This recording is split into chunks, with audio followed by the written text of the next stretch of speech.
안녕하세요. 저는 강순자라고 합니다. 정말 큰일 날 뻔했던 제 이야기 좀 들어주세요. 창밖으로 동이 트려면 아직 한참은 멀었던 것 같아요. 온 세상이 깊은 잠에 빠져 있는 그 시각, 저 역시 옅은 잠결을 오가고 있었습니다. 나이가 드니 새벽잠이 줄어든다는 게 틀린 말은 아닌지 뒤척이다 깬 김에 물이라도 한 잔 마실까 싶어 막 몸을 일으키려던 참이었어요. 바로 그 순간이었죠. 정막을 깨고 현관 초인종이 날카롭게 울렸습니다. 이 새벽에 누구일까? 심장이 쿵 내려앉는 기분이었어요. 혹시 멀리 사는 동생네에 무슨 일이라도 생겼나? 아니면 아들 명식이가 잘못되기라도 했나? 온갖 불길한 생각들이 머리를 스쳐 지나갔습니다. 저는 가슴을 졸이며 조심스럽게 인터폰 화면을 켰습니다. 화면 너머로 보이는 얼굴은 다름 아닌 제 며느리 이경미였어요. 어머니, 저예요. 문 좀 열어주세요. 수화기 너머로 들려오는 경미의 목소리는 잔뜩 떨리고 있었고 화면 속 얼굴은 그야말로 말이 아니었습니다. 애써 매만졌을 머리는 헝클어져 있었고 늘 빳빳하게 다려 입던 블라우스는 어깨 한쪽이 살짝 찢어져 있기까지 했어요. 저는 서둘러 현관문을 열었습니다. 문이 열리자마자 경미는 비틀거리며 안으로 들어왔고 집 안으로 들어선 아이의 모습은 인터폰으로 본 것보다 훨씬 심각했습니다. 금방이라도 울음을 터뜨릴 듯한 얼굴로 저를 보는데 그 모습이 하도 위태로워 보여 일단 소파에 앉혔어요. 아가, 이게 무슨 일이냐? 이 새벽에 어쩐 일이야? 명식이는? 명식이랑 같이 온 거 아니었어? 제 질문에 경미는 고개만 푹 숙인 채 한동안 아무 말이 없었습니다. 그러다 겨우 입을 열었는데 그 목소리가 모기 소리처럼 기어들어갔어요. 어머니, 죄송해요. 제가 사고를 쳤어요. 사고? 무슨 사고? 어디 다친 데는 없고?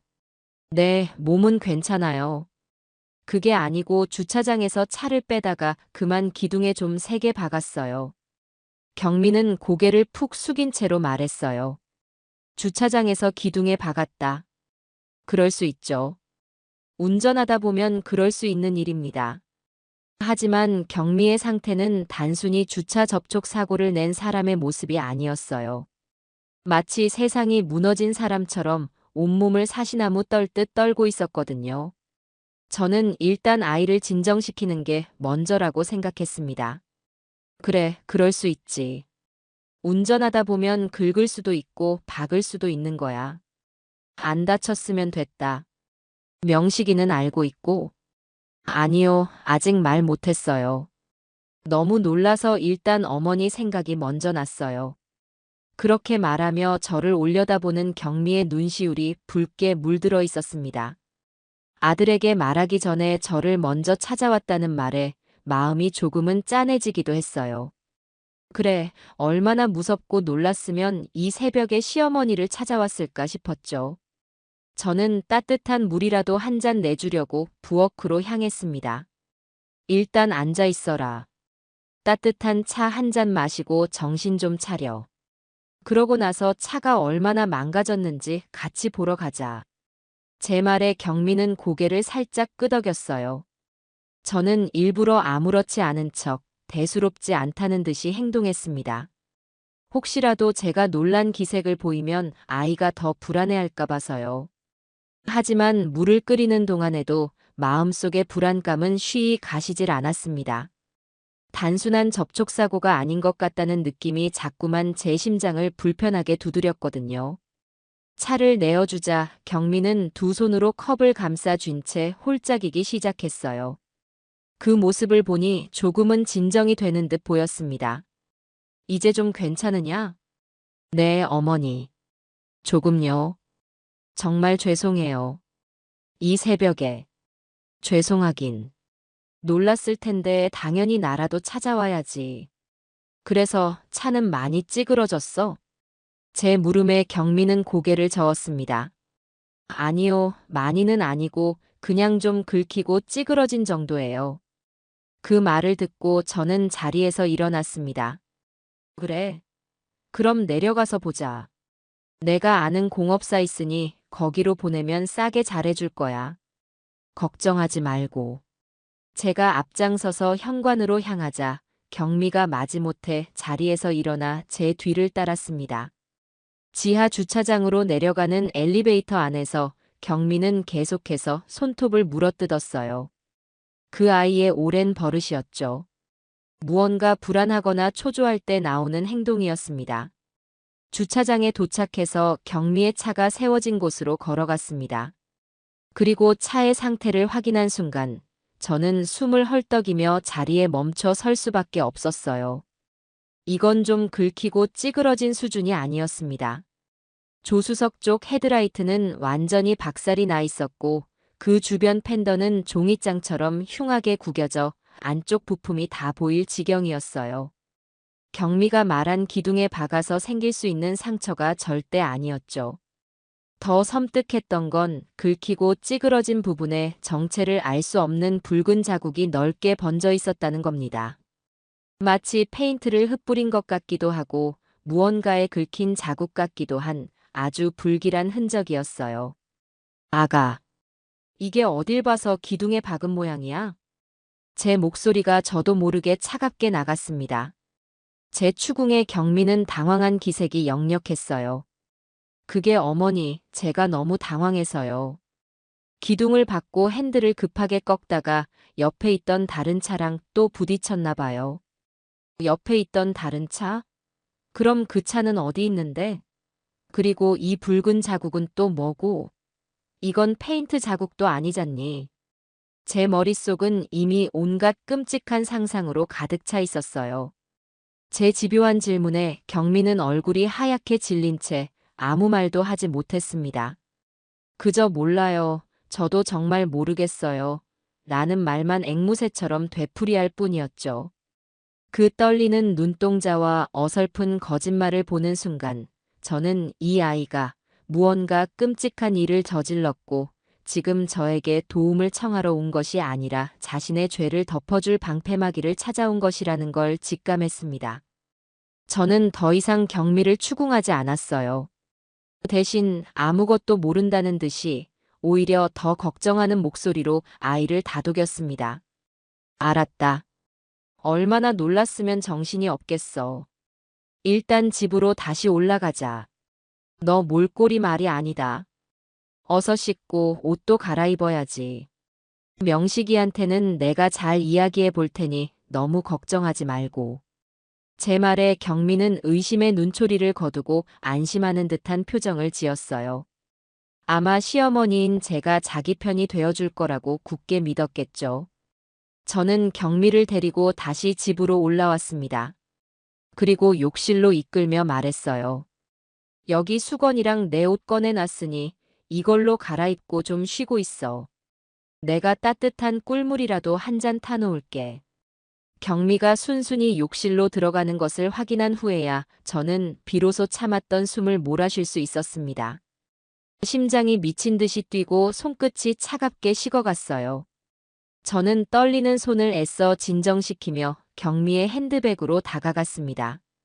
그리고 그 안에서 망설임 없이 자동차 키를 꺼내 들었죠.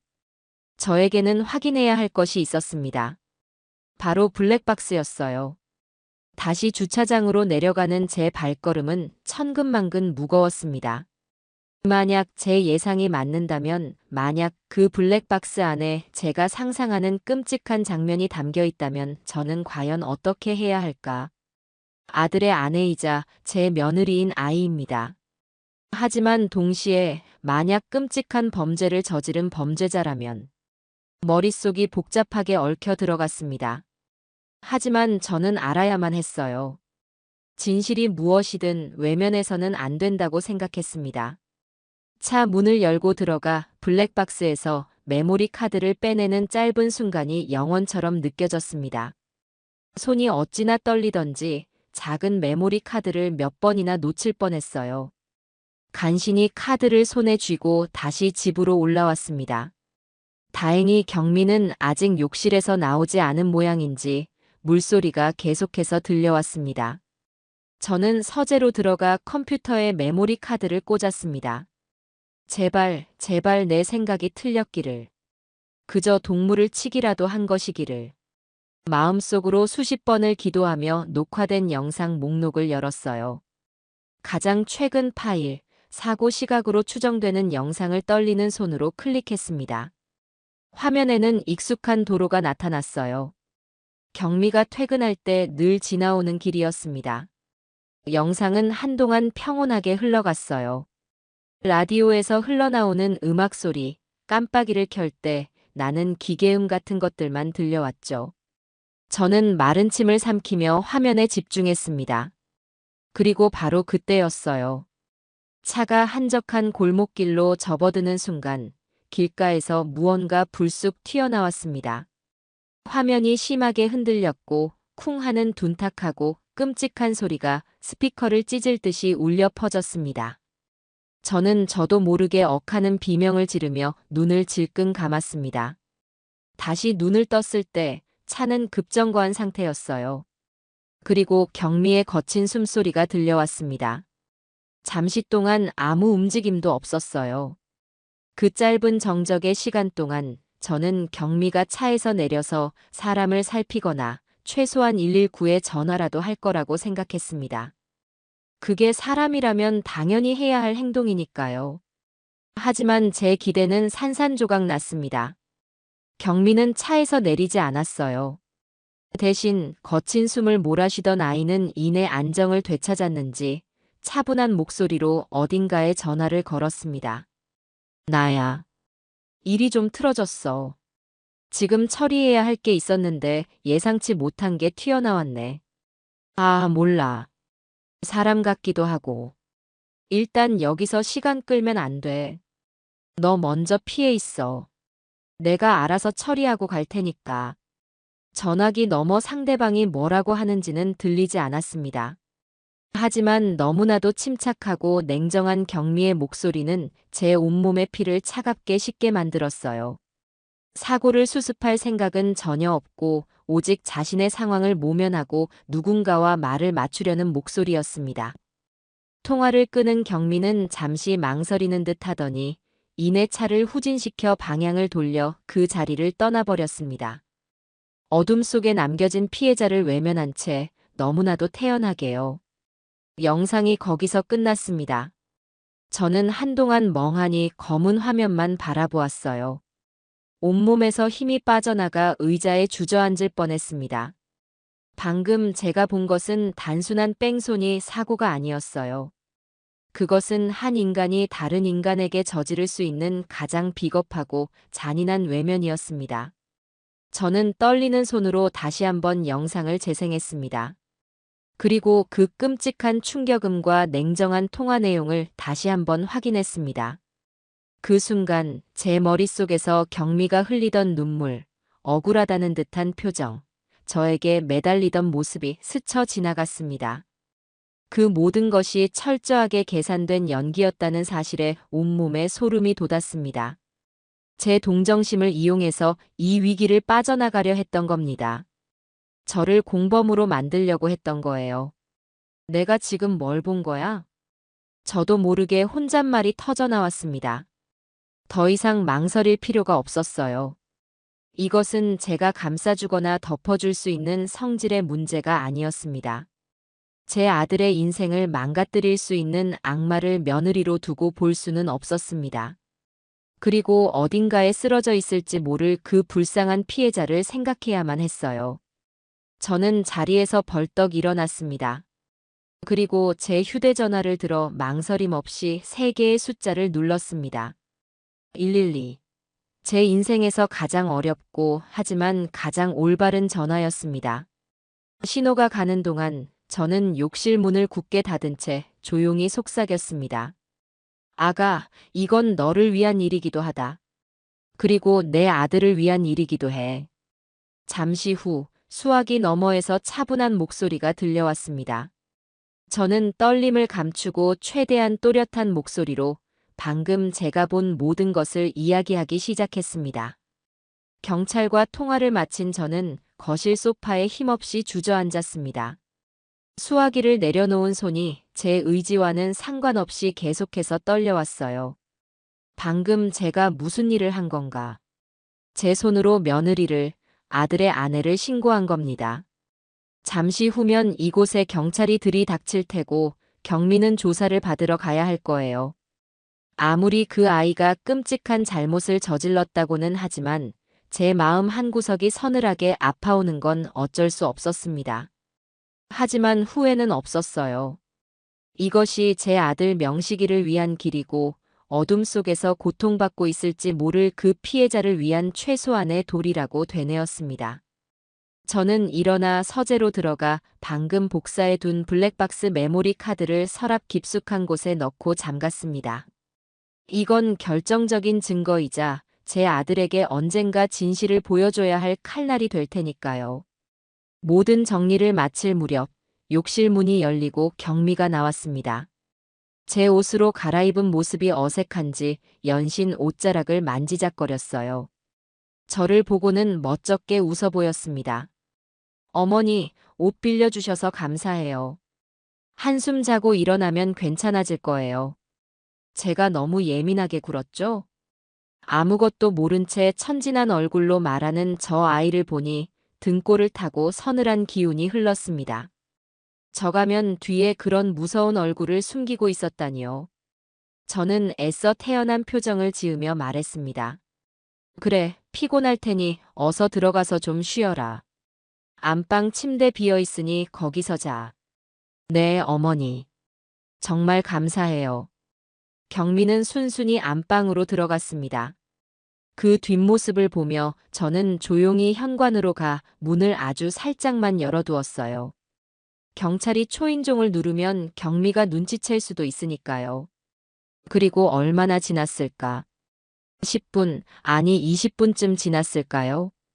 제 심장이 터질 듯이 뛰는 소리만 들리던 그 정막 속에서 복도 저편에서 조용한 발소리가 들려왔습니다. 곧이어 살짝 열린 문틈으로 경찰 제복을 입은 두 분이 보였어요. 저는 조용히 나가 그들을 맞았습니다. 신고자분 되십니까? 네, 맞습니다. 조용히 안에 사람이 있습니다. 제 말에 경찰들은 고개를 끄덕이며 낮은 목소리로 말했어요. 알겠습니다. 신고 내용 확인했습니다. 차량 소유주 이경미 씨, 지금 안에 있습니까? 네, 안방에 있습니다. 저는 경찰들을 집 안으로 안내했습니다. 거실을 지나 안방 문 앞으로 다가갔어요. 제 심장은 정말이지 입 밖으로 튀어나올 것만 같았습니다. 경찰 한 분이 조심스럽게 문을 두드렸습니다. 이경미 씨 계십니까? 안에서는 아무런 대답이 없었어요. 다시 한번 문을 두드리자 그제야 잠이 덜 깬 듯한 목소리가 들려왔습니다. 누구세요? 경찰입니다. 잠시 문 좀 열어주시겠어요? 그 말에 안방 문이 벌컥 열렸습니다. 경미는 무슨 일이냐는 듯한 표정으로 경찰과 저를 번갈아 쳐다보았어요. 그리고 상황 파악이 되자 그 아이의 얼굴에서 핏기가 싹 가시기 시작했습니다. 경찰이 여긴 어쩐 일로? 이경미 씨 맞으시죠? 오늘 새벽 3시경 발생한 뺑소니 사건 관련해서 조사할 게 있어서 왔습니다. 임의동행 해주시겠습니까? 뺑소니라는 단어가 나오자 경미의 눈동자가 세차게 흔들렸습니다. 그리고는 제게로 시선을 돌렸어요. 그 눈에는 당혹감과 함께 무서운 배신감, 그리고 원망이 가득 담겨 있었습니다. 마치 어머니가 어떻게 저에게 이럴 수 있느냐고 소리치는 것 같았어요. 저는 그 시선을 피하지 않고 똑바로 마주했습니다. 어머니, 이게 지금 어떻게 된 거예요? 어머니가 신고하신 거예요? 그래, 내가 했다. 제 단호한 대답에 경미의 얼굴이 일그러졌습니다. 어떻게 저한테 이러실 수 있어요? 제가 뭘 그렇게 잘못했다고. 그저 차를 좀 긁은 것뿐인데 그걸 경찰에 신고하세요? 경미는 억울하다는 듯이 소리쳤습니다. 그 연기력은 정말이지 혀를 내두를 정도였어요. 옆에 있던 경찰이 경미의 말을 제지했습니다. 자세한 이야기는 경찰서에 가서 하시죠. 이경미 씨, 가시죠. 경미는 경찰에게 끌려가면서도 끝까지 제게서 눈을 떼지 않았습니다. 그 눈빛은 이제 원망을 넘어선 증오에 가까웠어요. 두고 보라는 듯한 그 눈빛을 받으며 저는 현관문이 닫힐 때까지 꼿꼿이 서 있었습니다. 모든 상황이 끝나고 집에 다시 혼자 남게 되자 그제야 다리에 힘이 풀려 주저앉고 말았습니다. 잘한 일이다. 잘한 일이야. 속으로 계속 되뇌었지만 심장이 아프게 저려오는 건 어쩔 수가 없었어요. 그렇게 얼마나 시간이 흘렀을까. 동이 트고 세상이 환해질 무렵 이번에는 현관문을 부술듯이 두드리는 소리가 들렸습니다. 그리고 비밀번호를 누르는 소리와 함께 아들 명식이가 붉게 충혈된 눈으로 집 안으로 뛰어들어왔어요. 어머니. 아들은 다짜고짜 제게 소리를 질렀습니다. 어머니, 이게 대체 어떻게 된 일이에요? 경찰서에서 전화가 왔어요. 어머니가 경미를 신고했다면서요. 이게 사실이에요? 저는 자리에서 일어나 아들을 마주 보았습니다. 제 아들의 얼굴은 분노와 실망으로 가득 차 있었어요. 그래, 내가 했다. 왜요? 대체 왜요? 어머니가 어떻게 경미한테 그럴 수가 있어요? 자기 며느리를 경찰에 신고하는 시어머니가 세상에 어디 있어요? 명식이는 제 앞에서 짐승처럼 울부짖었습니다. 저는 아들의 뺨이라도 때려서 정신을 차리게 하고 싶었지만 꾹 참았어요. 지금 저 아이는 아무것도 모르고 있으니까요. 명식아, 일단 앉아서 이야기 좀 하자꾸나. 너가 생각하는 그런 게 아니야. 뭘 앉아서 이야기해요? 뭐요? 경미가 주차장에서 차 긁은 거 가지고 그럴 수 있어요? 사람이 실수 좀 할 수 있는 거지. 그걸 가지고 뺑소니범으로 몰아서 경찰에 넘겨요? 어머니 정말 너무하세요. 아들의 눈에서 눈물이 흘러내렸습니다. 아내를 걱정하는 그 마음을 왜 모르겠어요. 하지만 진실을 알게 되면 저 눈물은 분노와 후회의 눈물이 될 겁니다. 그 아이가 너에게는 주차장에서 차를 긁었다고만 이야기했더냐? 네. 경미가 겁이 많아서 얼마나 놀랐으면 어머니한테 제일 먼저 달려갔겠어요. 그런데 그런 애를 어머니는 어떻게 경찰에 팔아넘길 생각을 하세요? 팔아넘기다는 그 말 한마디가 제 가슴에 비수처럼 꽂혔습니다. 아, 내 아들은 이미 이경미라는 아이에게 단단히 홀려 있구나. 콩깍지가 씌어도 보통 신 게 아니구나. 지금 당장 블랙박스 영상을 보여줘봤자 믿으려 하지도 않을 게 뻔했습니다. 오히려 저를 며느리 잡아먹는 악독한 시어머니로 몰아세우며 영상을 조작했다고 주장할지도 모르는 일이었어요. 명식아, 너가 지금은 날 원망해도 어쩔 수 없다. 하지만 언젠가는 엄마가 왜 이럴 수밖에 없었는지 알게 될 날이 올 거야. 그런 말 마세요. 저는 어머니 절대 용서 못해요. 어떻게든 경미 빼낼 거고 당분간 어머니 볼 생각 없으니까 그런 줄 아세요. 아들은 제게 등을 돌리고 집을 나가버렸습니다. 쾅 하고 닫히는 현관문 소리가 제 심장을 내려치는 것만 같았어요. 제 아들이 제 속으로 낳은 자식이 저를 원망의 눈으로 쳐다보며 등을 돌리고 떠났습니다. 저는 그 자리에 한참을 서서 움직일 수가 없었어요. 내가 정말 잘한 일이 맞을까? 그냥 덮어주는 게 맞았던 걸까? 수만 가지 생각이 제 머릿속을 헤집어 놓았습니다. 바로 그때 제 휴대전화가 울렸습니다. 발신자는 경찰서였어요. 저는 떨리는 손으로 전화를 받았습니다. 여보세요? 강순자 어머님 되시죠? 뺑소니 사건 담당 형사입니다.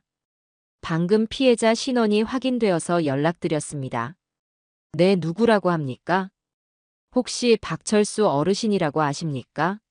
이 동네에서 폐지 수거하시는 분이십니다. 박할아버지. 그 이름을 듣는 순간 제 눈앞이 캄캄해졌습니다. 제가 사는 아파트 단지를 늘 힘겹게 오르내리시며 폐지를 모으시던 분. 여름이면 제가 시원한 음료수라도 한 병 건네고 겨울이면 따뜻한 장갑이라도 사서 드렸던 그 박 할아버지였어요. 허리가 잔뜩 굽은 채로도 마주칠 때마다 늘 사람 좋은 미소를 보여주시던 분이었습니다. 네, 알아요. 너무 잘 알아요. 그래서 할아버지는 좀 어떠세요? 제 목소리가 심하게 떨려 나왔습니다. 수화기 너머로 형사의 무거운 한숨 소리가 들려왔어요. 상태가 좋지 않습니다. 현재 의식 불명 상태로 중환자실에 계십니다.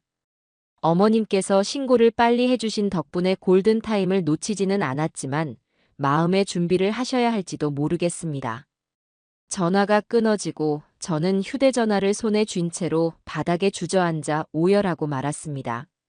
죄 없는 할아버지가 평생을 정직하게 땀 흘려 살아오신 그분이 지금 사경을 헤매고 계신다니요.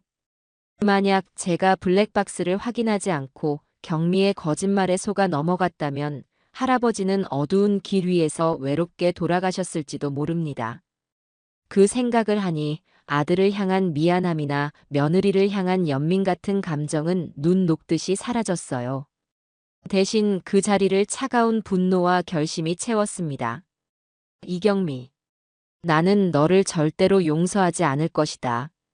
법의 심판을 받게 하고 할아버지 앞에 무릎 꿇고 사죄하게 만들 것이다. 제 마음속에서 무언가 단단하게 굳어지는 것이 느껴졌습니다. 그날 오후 명식이와 함께 경미가 집으로 돌아왔습니다. 변호사를 썼는지 일단 불구속 상태로 조사를 받게 된 모양이었어요. 집으로 돌아온 경미는 제 앞에 서서 소리 없이 눈물만 뚝뚝 흘렸습니다. 그 모습에 명식이의 마음은 완전히 녹아내린 듯 했어요. 어머니, 이것 좀 보세요. 경미가 얼마나 놀랐으면 말을 제대로 못한 것뿐인데 어머니 때문에 죄 없는 사람이 범죄자가 됐어요. 명식이가 저를 쏘아붙였습니다. 경미는 명식이의 옷자락을 붙잡으며 고개를 저었어요. 아니에요, 여보. 어머니 탓하지 마세요. 다 제 잘못인걸요. 제가 너무 어둡고 무서워서 그게 사람인 줄 정말 몰랐어요. 갑자기 고라니 같은 게 튀어나오는 줄 알고 너무 놀라서 그랬어요. 기가 막혔습니다. 고라니라니요. 블랙박스 영상 속에서 그렇게 침착하게 누군가에게 전화를 걸어 상황을 설명하던 아이가 이제 와서 고라니인 줄 알았다며 눈물을 흘리고 있었습니다.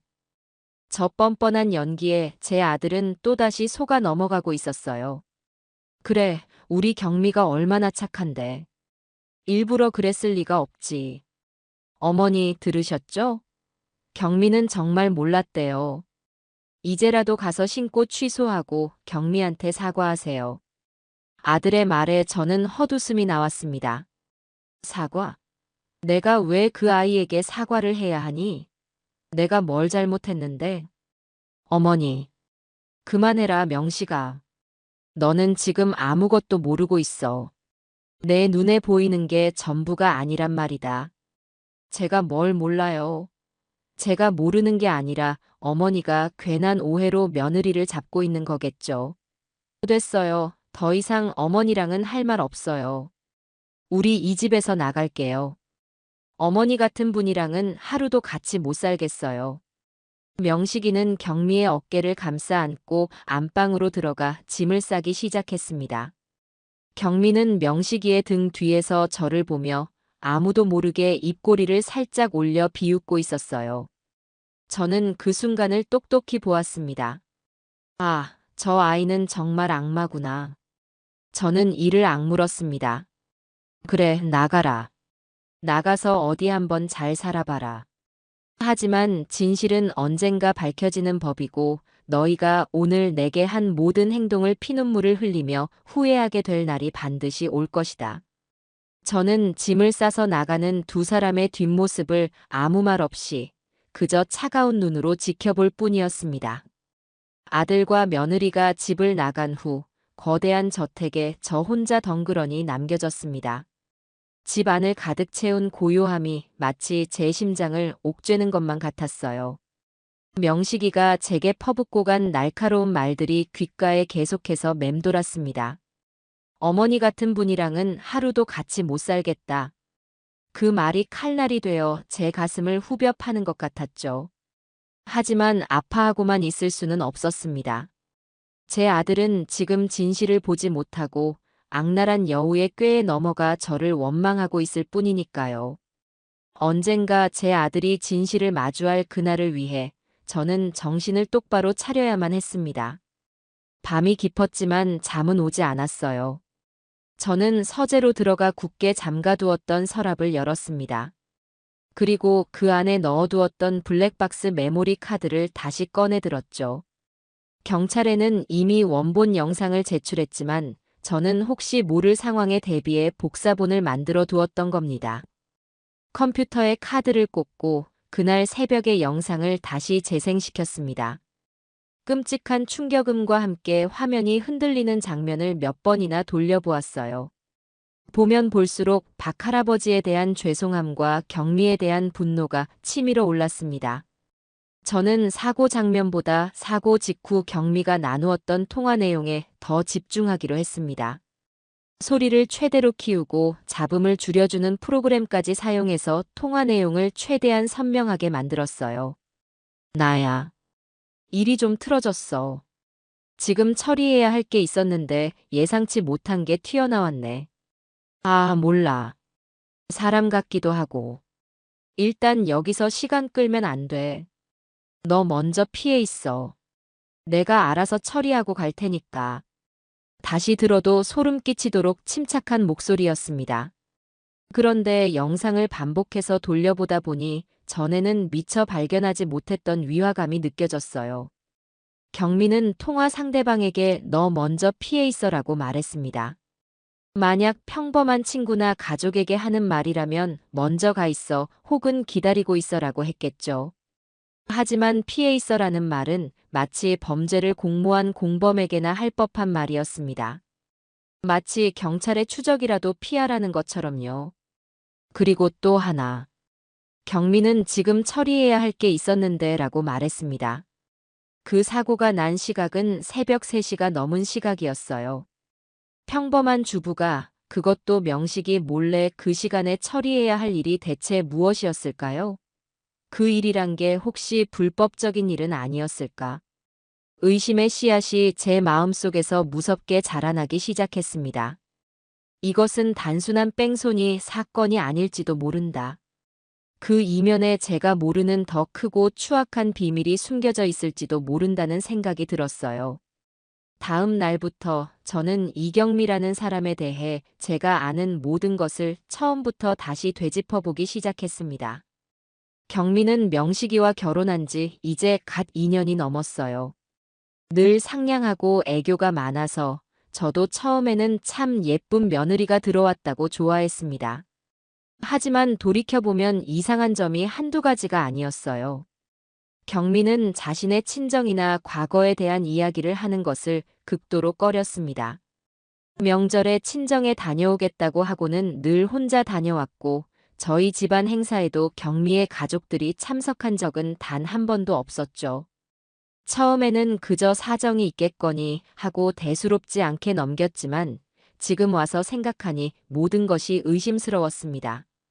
저는 컴퓨터를 켜고 경미의 소셜미디어 계정을 찾아 들어갔습니다. 평소에는 그런 걸 들여다볼 생각도 하지 않았지만 지금은 지푸라기라도 잡는 심정이었어요. 그리고 저는 경미의 계정을 보고 다시 한번 할 말을 잃었습니다. 그 아이의 소셜미디어는 온통 명품과 사치로 가득 차 있었거든요. 최신형 명품 가방 사진, 강남에 있는 고급 레스토랑에서 찍은 음식 사진, 해외여행을 가서 묵었다는 최고급 호텔 사진까지. 마치 재벌가 며느리라도 되는 것처럼 화려한 생활을 과시하고 있었습니다.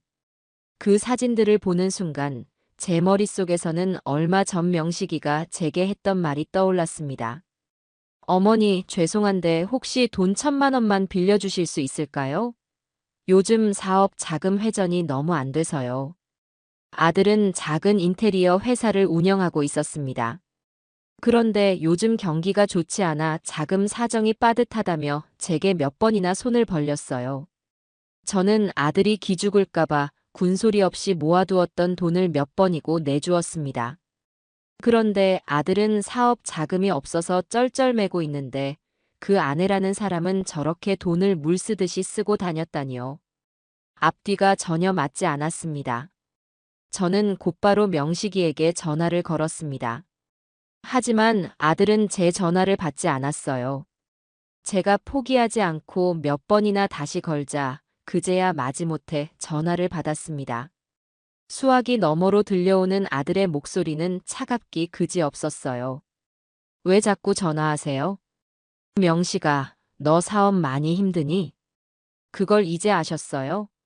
어머니가 제 아내를 그렇게 힘들게 하는데 사업이 잘 될 리가 있겠어요? 아들은 모든 것을 제 탓으로 돌렸습니다. 저는 화가 치밀어 올랐지만 꾹 참고 본론을 꺼냈어요. 너 경미가 저렇게 돈 많이 쓰는 거 알고 있었어? 그 아이 소셜 미디어 봤는데 온통 명품의 해외여행 사진뿐이더라. 너는 돈이 없어서 나한테까지 손을 벌리는데 그 아이는 대체 무슨 돈으로 저러고 다니는 거니? 제 말에 아들은 잠시 말이 없었습니다. 그러더니 이내 짜증 섞인 목소리로 대답했어요. 그거 다 경미가 재테크 잘해서 번 돈이에요.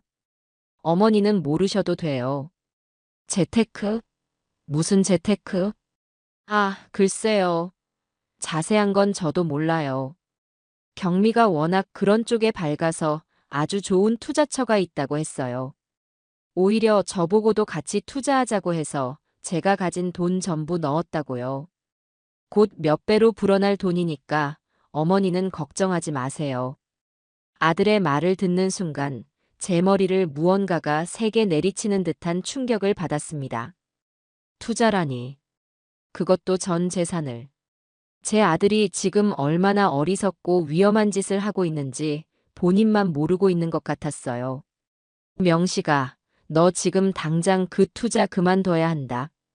그거 뭔가 이상해. 세상에 그렇게 쉽게 돈 버는 일이 어디 있니? 그거 사기일 수도 있어. 사기요? 어머니, 지금 제정신이세요? 어떻게 경미를 그렇게 못 믿으세요? 경미가 저한테 사기라도 친다는 말이에요? 됐어요. 어머니랑은 정말 대화가 안 되네요. 다시는 전화하지 마세요. 아들은 제 말을 들으려고도 하지 않고 일방적으로 전화를 끊어버렸습니다.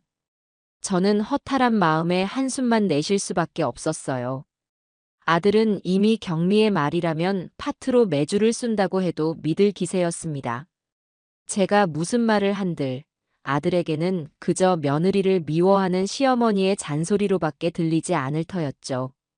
이대로는 안 되겠다. 명식이가 스스로 깨닫게 하려면 제가 직접 증거를 찾아내는 수밖에 없다고 생각했습니다. 저는 그날 밤 아들이 결혼하기 전에 쓰던 작은 방으로 들어갔습니다.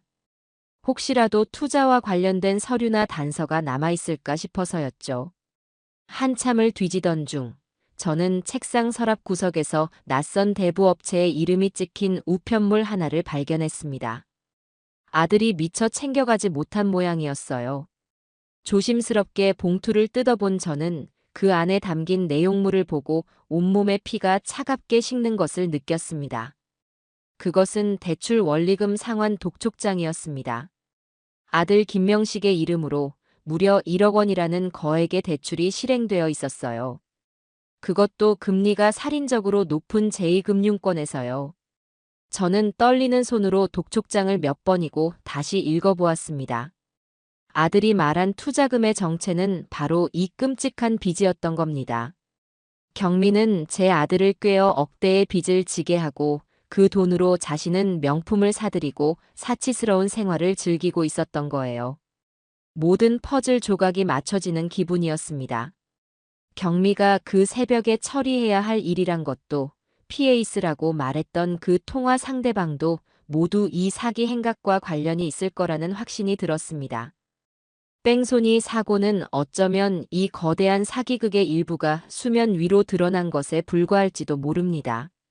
저는 독촉장을 손에 쥔 채 창밖에 짙은 어둠을 바라보았습니다.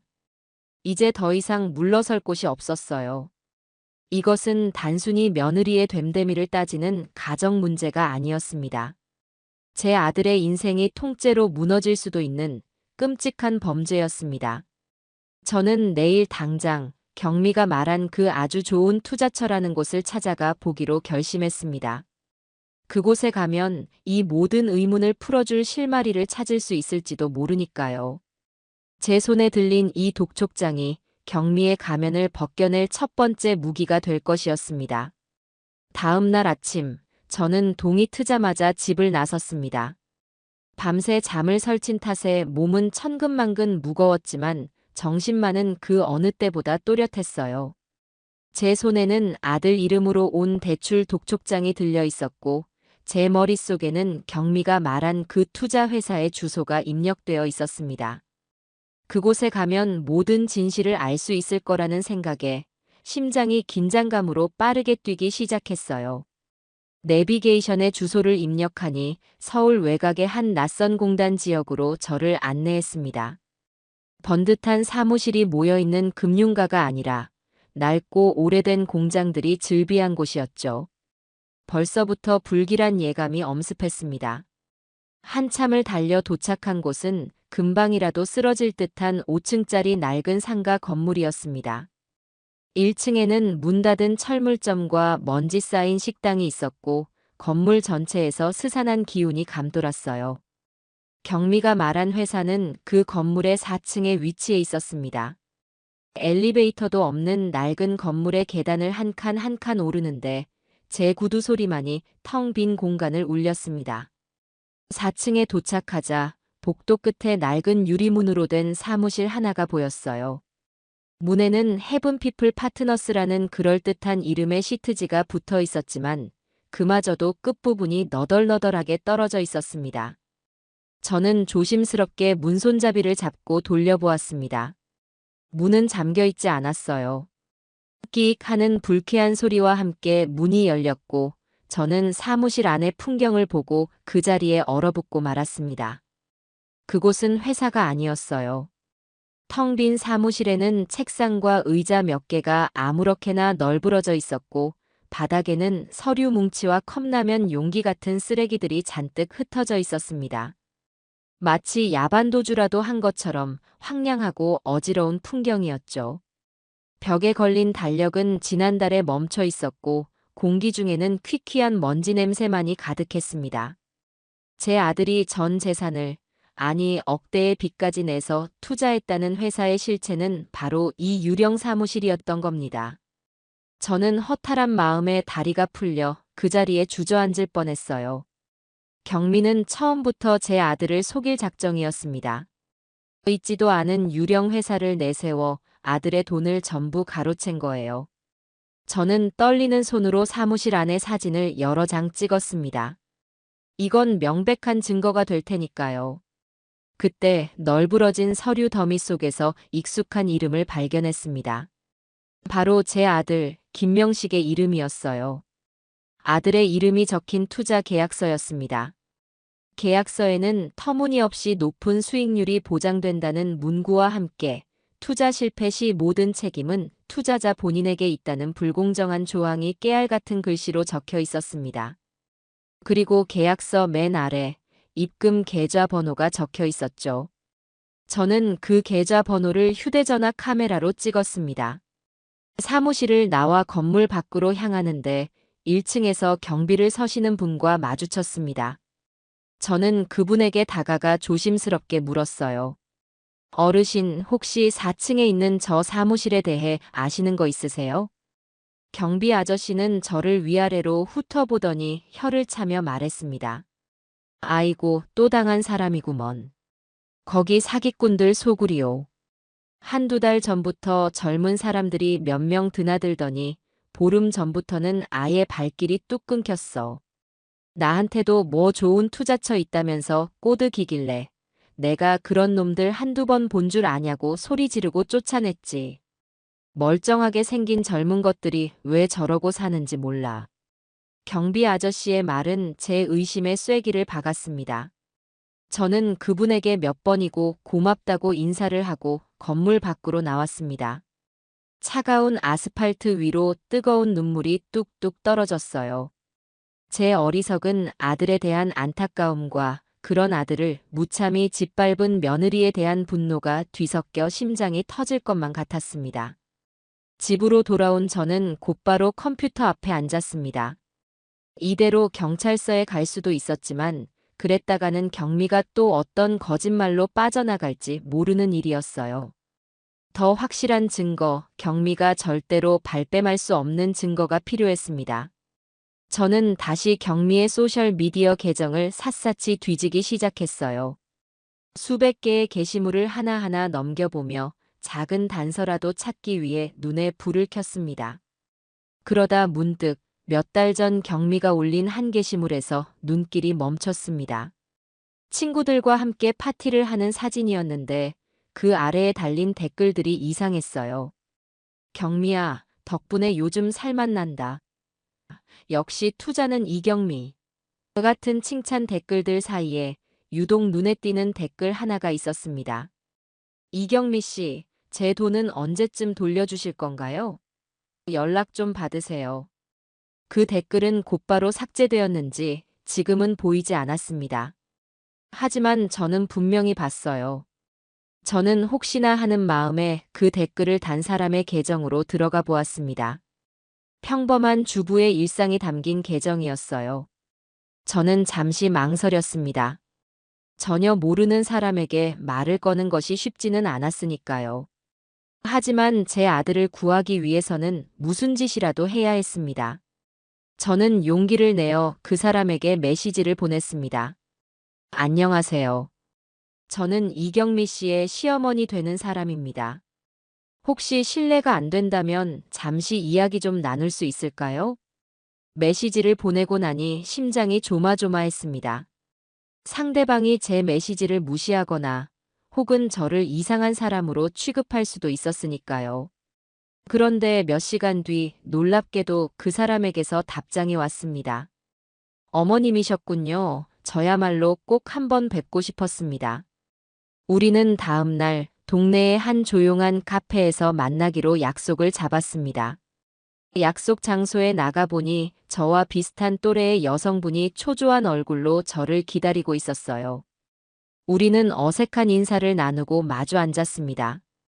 그리고 그분은 제게 눈물을 흘리며 자신의 이야기를 털어놓기 시작했습니다. 그분의 이야기는 제 아들 명식의 경우와 너무나도 똑같았어요.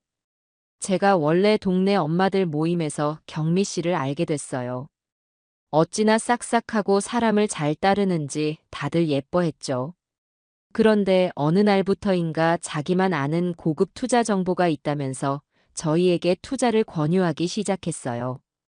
원금은 물론이고 한 달에 10%의 수익을 보장한다면서요. 그분은 처음에는 반신반의했지만 경미가 보여주는 명품과 화려한 생활에 조금씩 현혹되었다고 했습니다. 결국 퇴직금의 일부를 경미에게 투자했고 처음 몇 달간은 정말로 약속한 수익금이 꼬박꼬박 입금되었다고 해요. 그 모습에 완전히 신뢰하게 된 그분은 주변 친구들에게까지 투자를 권유하며 더 큰 돈을 넣게 되었다고 합니다. 하지만 약속했던 원금 상환일이 다가오자 경미는 온갖 핑계를 대며 돈을 돌려주지 않았고 결국에는 연락까지 끊어버렸다고 했어요. 저뿐만이 아니에요.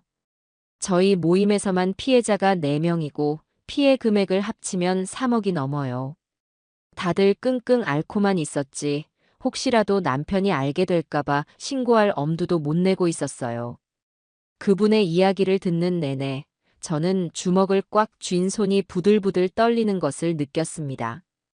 이경미는 상습적인 사기꾼이었습니다. 제 아들뿐만 아니라 수많은 사람들의 피눈물을 뽑아내고 있었던 거예요. 이야기를 나누던 중 그분이 무언가 생각났다는 듯이 말했어요. 그러고 보니 사고가 났다는 그날이 바로 경미 씨가 저한테 마지막으로 돈을 갚겠다고 약속했던 날이었어요. 네. 그게 무슨 말씀이세요? 그날 밤늦게까지 돈을 안 보내길래 제가 계속해서 전화를 하고 문자를 보냈어요. 그랬더니 밤늦게 저희 집 앞으로 찾아왔더라고요. 하지만 돈은 가져오지 않았어요. 오히려 저한테 시간을 더 달라고 지금 소리 지르면 남편한테 다 말해버리겠다고 협박까지 하더라고요. 그분은 경미의 뻔뻔한 태도에 화가 나 실랑이를 벌였고 경미는 그 과정에서 무언가에 쫓기는 사람처럼 불안해 보였다고 했습니다. 그리고 잠시 후 경미는 급한 일이 생겼다는 말만 남기고는 주차장에 세워두었던 차를 몰고 미친 듯이 도망쳤다고 해요. 그분의 말을 듣는 순간 제 머릿속에 모든 퍼즐 조각이 완벽하게 맞춰졌습니다. 그날 새벽 경미가 처리해야 할 일이란 바로 이 피해자를 만나 입막음을 하려던 것이었고 그 과정에서 일이 틀어지자 급하게 도망치다가 죄 없는 박 할아버지를 차로 친 것이었습니다. 블랙박스 속에서 경미가 통화하며 일이 틀어졌다고 말한 것이 바로 이 상황이었던 겁니다. 모든 진실을 알게 된 저는 더 이상 망설일 이유가 없었습니다. 저는 그분에게 제가 확보한 증거들을 보여주며 용기를 내어 함께 경찰서에 가자고 설득했습니다. 저희 아들도 피해자입니다. 우리 아이들을 위해서라도, 그리고 지금 병상에 누워 계신 그 불쌍한 할아버지를 위해서라도 우리가 직접 저 아이의 죄를 밝혀내야만 합니다. 제 진심 어린 설득에 그분은 눈물을 흘리며 고개를 끄덕였습니다. 우리는 함께 싸우기로 약속했습니다. 이제 모든 증거는 모였습니다. 유령 회사의 실체, 또 다른 피해자들의 증언, 그리고 뺑소니, 사고와 사기 사건을 연결해 줄 결정적인 정황까지. 저는 이 모든 것을 가지고 마지막으로 제 아들 명식이를 찾아갈 것이었습니다. 아들이 스스로의 눈으로 진실을 보고 자신의 아내가 얼마나 무서운 사람인지를 깨닫게 해줘야만 했습니다. 그리고 그 후에 이 모든 증거를 들고 경찰서로 갈 것이었습니다. 이경미의 길고 긴 악행에 종지부를 찍을 시간이 드디어 다가오고 있었습니다. 다른 사기 피해자분과 헤어진 후 제 손에는 새로운 증거들이 잔뜩 들려 있었습니다. 유령 회사의 사진, 불공정한 투자 계약서 사본, 그리고 무엇보다 중요한 피해자들의 생생한 증언까지. 이 모든 칼날의 끝은 이제 단 한 사람, 제 아들 명식이를 향해야만 했어요. 아들이 스스로의 눈으로 진실을 확인하고 그 끔찍한 환상에서 깨어나오게 만들어야 했습니다. 그 과정이 아들에게 얼마나 큰 상처가 될지 알기에 마음이 무거웠지만 썩은 살을 도려내지 않으면 온몸이 썩어 들어가는 법이니까요. 저는 아들에게 마지막 기회를 주기로, 그리고 그 아이를 그 구렁텅이에서 끄집어내기로 굳게 결심했습니다. 저는 명식이가 경미와 함께 얻었다는 오피스텔 주소를 알아냈습니다. 아들이 집을 나갈 때 혹시 몰라 아들 차에 몰래 넣어두었던 작은 위치 추적기가 제 역할을 톡톡히 해냈죠. 시어머니가 며느리를 의심하고 어미가 자식을 믿지 못해 이런 행동까지 해야 하는 제 자신이 한심하게 느껴졌지만 지금은 수치심을 따질 때가 아니었습니다. 저는 증거들을 가방에 챙겨 넣고 무거운 마음으로 아들이 있는 곳으로 향했습니다. 오피스텔 로비에 도착해서 아들에게 전화를 걸었어요. 몇 번의 신호음이 가고 나서야 여전히 냉기가 가득한 아들의 목소리가 들려왔습니다. 무슨 일이세요? 명식아, 나다. 너랑 할 이야기가 있어서 왔다. 지금 너희 집 앞이야. 할 이야기 없어요. 그리고 다시는 찾아오지 말라고 말씀드렸을 텐데요. 오늘이 정말 마지막이다.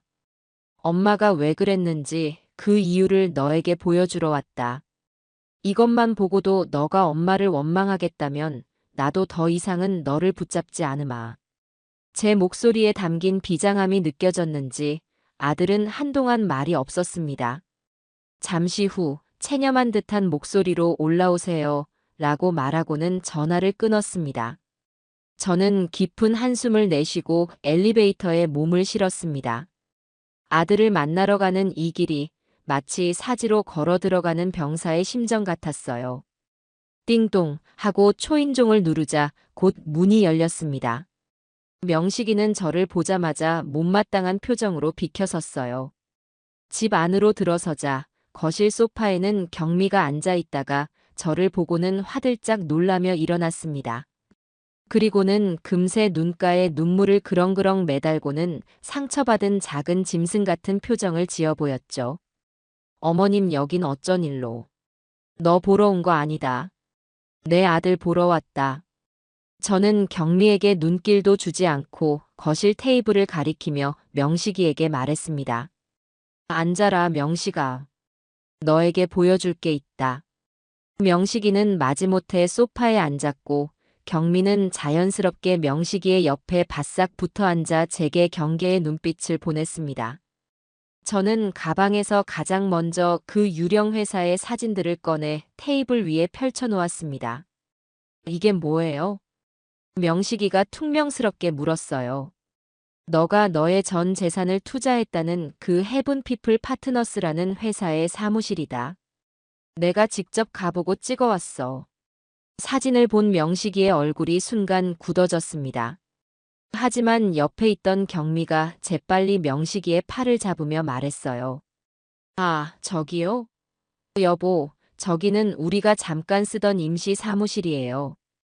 곧 강남의 더 큰 사무실로 이전할 거라서 지금은 비어 있는 거예요.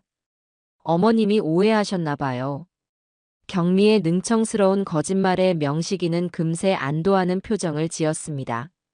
꺼봐요, 어머니. 어머니는 꼭 이렇게 앞뒤 다 자르고 사람부터 의심하시죠. 저희 곧 강남으로 이사 갈 거예요. 저는 아들의 어리석음에 화가 치밀어 오르는 것을 꾹 참았습니다. 그리고 다음 증거를 꺼내들었죠. 바로 아들의 이름으로 발행된 1억 원짜리 대출 독촉장이었습니다. 그럼 이건 뭐니, 명식아? 너가 나한테 사업 자금이 없다고 손 벌리던 게 불과 몇 달 전이다. 그런데 언제 이렇게 큰 빚을 냈어? 그것도 이런 무서운 곳에서. 독촉장을 본 명식이의 얼굴이 하얗게 질렸습니다. 이건 경미처럼 임시 사무실이라는 변명을 할 수가 없는 명백한 증거였으니까요.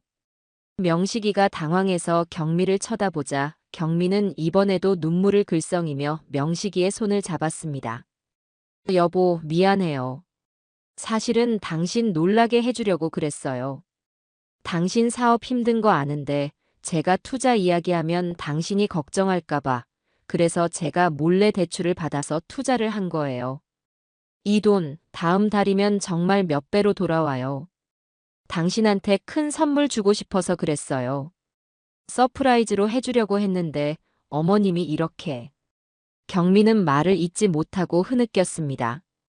그 모습에 제 아들은 또다시 마음이 약해지는 듯 했어요. 아, 정말이지 이길 수가 없는 걸까. 제 아들은 저 여우 같은 아이의 눈물 한 방울에 모든 이성과 판단력을 잃어버리는 것 같았습니다. 경미야, 나를 위해서 그랬던 거야? 진작 말하지 그랬어. 당신 걱정시키기 싫었어요. 흐흑. 두 사람이 펼치는 감동적인 드라마를 보고 있자니 헛웃음이 나왔습니다. 저는 차가운 목소리로 그들의 심파를 끊어버렸습니다. 연극은 그만하지 그러니. 내가 오늘 너희 둘을 부부싸움 시키려고 온 줄 알아? 명식아, 너는 지금 내 아내가 어떤 사람인지 전혀 모르고 있어. 어머니, 자꾸 경미 나쁘게 말하지 마세요. 그래, 내 말이 믿기지 않겠지. 그럼 다른 사람 이야기는 믿을 수 있겠니? 저는 그 말을 끝으로 미리 약속해 두었던 그 피해자분, 박 여사님께 전화를 걸었습니다. 그리고 스피커폰으로 전환했죠. 여보세요? 박 여사님, 저예요. 네, 어머님. 지금 통화 괜찮으세요? 네, 괜찮습니다. 지금 제 아들하고 같이 있는데 여사님께서 겪으신 일을 제 아들에게도 그대로 한 번만 이야기해 주시겠어요? 제 말에 수화기 너머의 박 여사님은 잠시 숨을 고르는 듯 하더니 이내 떨리는 목소리로 경미에게 돈을 사기당한 이야기를 털어놓기 시작했습니다. 처음에는 수익금을 주며 안심시킨 뒤 더 큰 돈을 투자하게 만들고는 결국 모든 연락을 끊고 잠적해버린 수법까지. 그 이야기는 제 아들 명식이가 당한 것과 토씨 하나 다르지 않았어요. 이야기를 듣는 내내 명식이의 얼굴은 점점 굳어갔고 경미의 얼굴은 하얗게 질려갔습니다. 거짓말. 거짓말이야. 당신 누구야? 우리 어머님이 돈 주고 시킨 사람이죠. 경미가 갑자기 전화기에 대고 소리를 질렀습니다. 그 발악하는 듯한 모습에 박 여사님은 더욱 차분한 목소리로 말했습니다. 이경미 씨, 당신이 우리한테 사기친 돈으로 산 그 명품 가방, 지금도 잘 들고 다니시네요. 당신이 우리 돈으로 호의호식하는 동안 우리 가정은 풍비박산이 났어요. 당신 정말 사람도 아니야. 그 말을 끝으로 전화는 끊어졌습니다. 집 안에는 무거운 침묵이 흘렀어요. 명식이는 충격에 빠져 아무 말도 하지 못하고 있었고, 경미는 여전히 거짓말이야, 조작된 거야 라는 말만 중얼거리고 있었습니다. 저는 마지막 증거를 꺼내 들었습니다. 바로 그날 새벽에 블랙박스 음성 파일이 담긴 작은 녹음기였어요. 저는 녹음기의 재생 버튼을 눌렀습니다. 나야. 일이 좀 틀어졌어. 지금 처리해야 할 게 있었는데 예상치 못한 게 튀어나왔네. 아, 몰라. 사람 같기도 하고. 일단 여기서 시간 끌면 안 돼. 너 먼저 피해 있어. 내가 알아서 처리하고 갈 테니까. 사고 직후에 그 냉정하고 침착한 목소리. 고라니인 줄 알았다며 눈물을 흘리던 모습과는 180도 다른 진짜 이경미의 목소리가 온 집안에 울려 퍼졌습니다.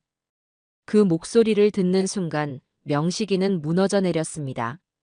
아들의 눈에서 굵은 눈물방울이 뚝뚝 떨어지기 시작했어요. 그토록 믿었던 아내의 배신, 자신의 어리석음에 대한 자책, 그리고 어머니에 대한 죄송함이 뒤섞인 눈물이었습니다. 모든 것이 끝났다는 것을 직감한 경미는 마지막 발악을 하기 시작했습니다.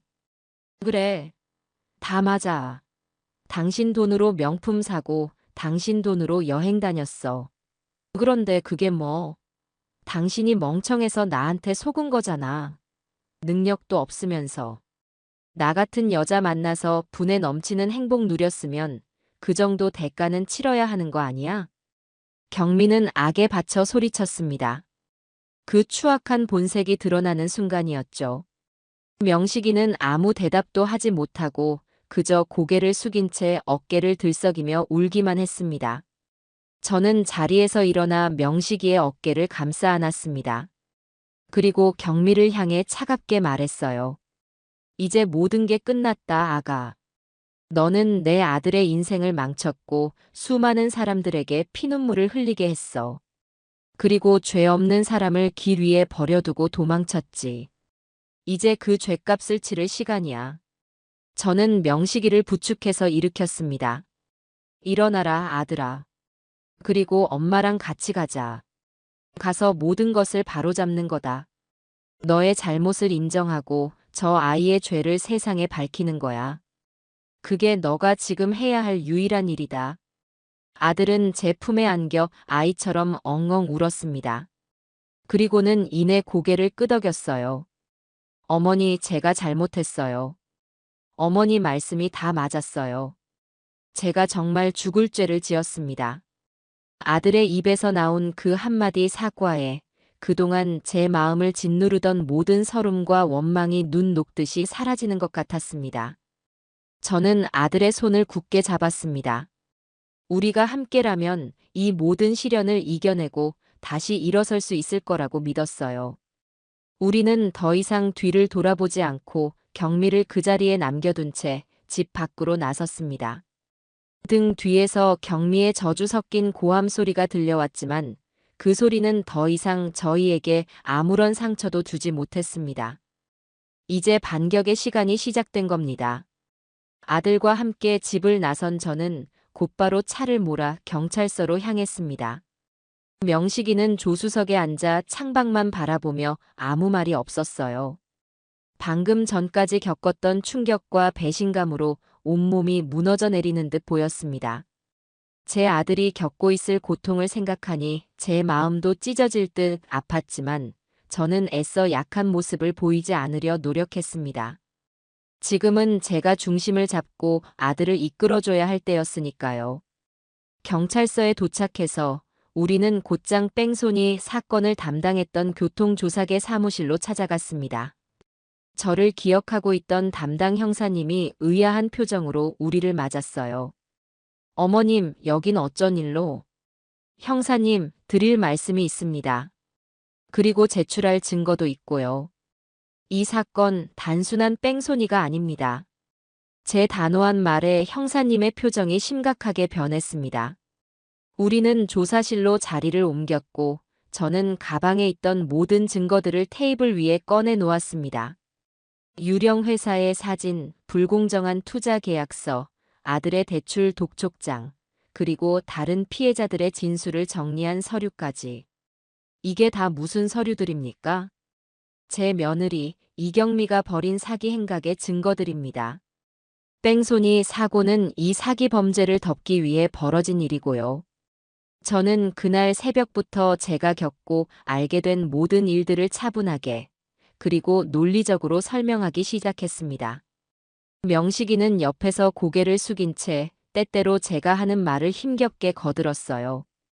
자신의 아내가 벌인 짓들을 제 입으로 직접 고백하는 것이 얼마나 끔찍한 일이었을까요?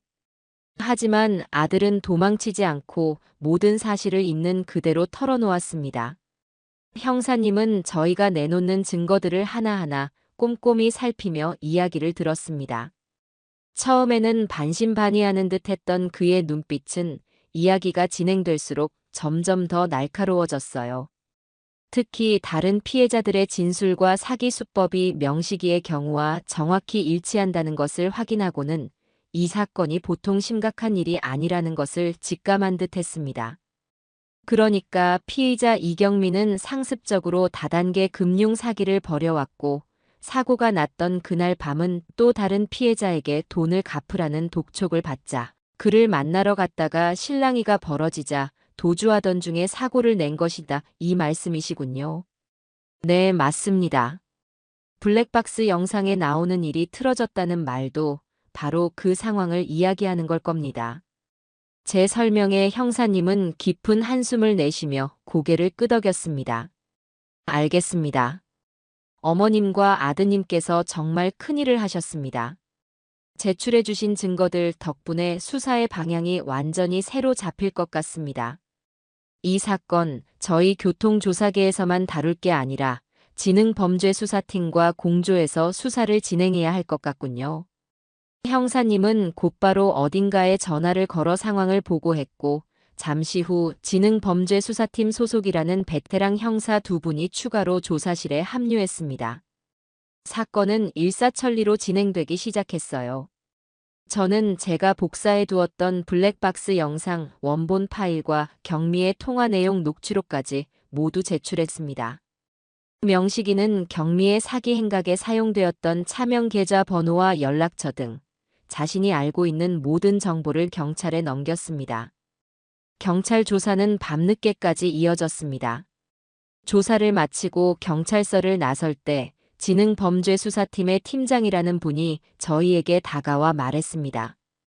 두 분께서 결정적인 증거를 제공해 주신 덕분에 수사에 큰 진전이 있을 것 같습니다. 아마 오늘 밤 안으로 이경미와 그 공범에 대한 체포영장이 발부될 겁니다. 집에서 편히 기다리고 계시면 저희가 다시 연락드리겠습니다. 경찰서를 나서자 차가운 밤 공기가 저희를 감쌌습니다. 명식이는 그제야 참았던 숨을 몰아쉬며 제게 말했어요. 어머니, 죄송합니다. 그리고 고맙습니다. 됐다. 이제부터 시작이야, 아들아. 정신 똑바로 차려야 한다. 저는 아들의 등을 두드려 주었습니다. 집으로 돌아오는 차 안에서 우리는 아무 말도 하지 않았습니다. 하지만 서로의 마음을 너무나도 잘 알고 있었어요. 길고 길었던 악몽이 이제 정말로 끝나가고 있다는 것을요. 그날 밤 저는 뜬 눈으로 밤을 새웠습니다. 그리고 새벽이 밝아올 무렵 기다리던 전화가 걸려왔습니다. 지능범죄수사팀 팀장님이었습니다. 어머님, 방금 전 이경미와 공범인 남성을 체포했습니다. 두 사람이 함께 있던 오피스텔을 급습했고 순순히 체포에 응했습니다. 그 말을 듣는 순간 제 온몸의 긴장이 탁 풀리는 것을 느꼈습니다. 감사합니다. 정말 감사합니다, 형사님. 현장에서 대포폰 수십 대와 차명 계좌 통장, 그리고 피해자들의 명단이 적힌 장부까지 발견했습니다. 아주 빼도 박도 못하는 증거들이 쏟아져 나왔습니다. 특히 공범이라는 남자가 자신의 형량을 줄여보려고 벌써부터 입을 열기 시작했습니다. 이경미가 모든 범죄를 주도했다고 진술하고 있더군요. 형사님의 말에 따르면 경미와 그 공범은 연인 관계였고 처음부터 부유한 집안의 어수룩한 아들인 명식이를 타겟으로 잡고 의도적으로 접근했다고 합니다. 결혼 후에는 명식이의 재산을 전부 빼돌리고 명식이의 이름으로 대출까지 받게 한 뒤 모든 것을 명식이의 탓으로 돌리고 이혼해서 위자료까지 뜯어낼 계획이었다고 해요. 그 끔찍한 계획을 듣고 있자니 분노에 온몸이 떨려왔습니다. 만약 제가 조금이라도 늦게 이 사실을 알았다면 제 아들은 정말 길거리에 나앉게 될 뻔했던 겁니다. 전화를 끊고 저는 조용히 명식이의 방으로 갔습니다. 아들은 뜬 눈으로 밤을 새운 듯 퀭한 눈으로 침대에 걸터 앉아 있었어요. 저는 아들 옆에 조용히 앉아 방금 들은 이야기를 모두 전해주었습니다. 모든 사실을 알게 된 아들은 분노하거나 오열하는 대신 그저 허탈하게 웃었습니다. 제가 정말 바보였네요. 그런 것도 모르고 어머니 속을 그렇게 썩여드렸으니. 이제라도 알았으면 됐다. 다 끝났어, 아들아. 이제 다 괜찮아질 거야. 저는 아들을 말없이 안아주었습니다.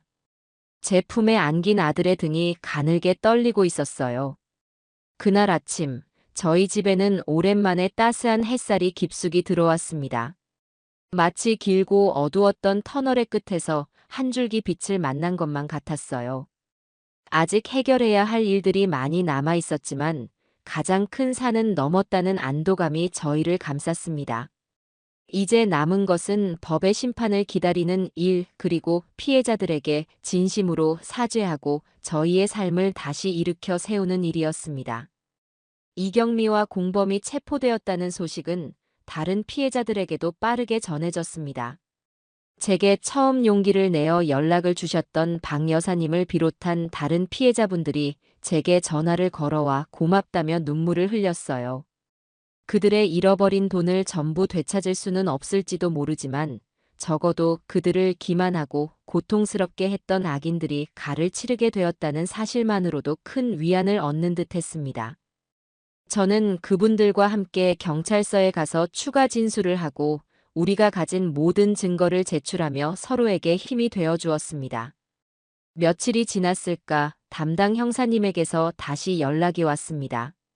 공범은 자신의 죄를 모두 자백하고 수사에 적극적으로 협조하고 있는 반면 이경미는 여전히 모든 혐의를 부인하며 묵비권을 행사하고 있다는 것이었어요.